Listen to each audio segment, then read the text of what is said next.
Okanike kwakulo elinqaku, Usodolophu waseGoli uDada Morero uncoma icandelo Labucala ngendima yalo ekuxhaseni ukunikezelwa kweenkonzo kunye nophuhliso loluntu. Uthi ubudlelwane buya kuqhubeka buqiniswa, ebalula umsebenzi waseMidrand apho utyalo-mali lwabucala luncede ekwakheni ichibi lamanzi. Perhaps let me also salute the private sector in their participation in helping us as cities to grow.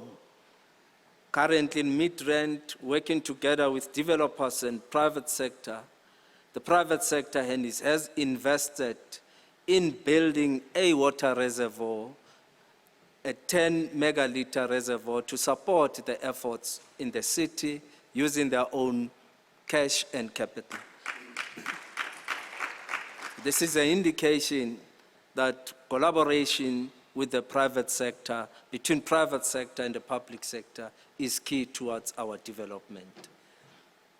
As the Executive Mayor, I want to reaffirm the city's position. Johannesburg is open to investment. We are committed to improving efficiency. We are strengthening governance systems, and we are working to restore confidence in municipal processes. But we are also clear government cannot deliver at scale on its own. Partnerships with the private sector, it's not a slogan, it is a necessity. The value of this summit lies in diversity of perspectives. The private sector brings capital and delivery capacity. Municipalities bring regulatory authority and spatial direction. The task is to align these capabilities. And I suppose this summit will have the opportunity to align these capabilities. We must use this platform to respond to real constraints. Housing affordability remains a structural challenge.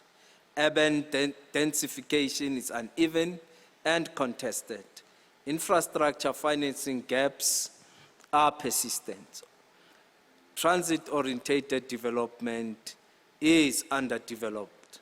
So developers continue to face delays and uncertainties in municipal processes. We will resolve these delays and improve on the turnaround time.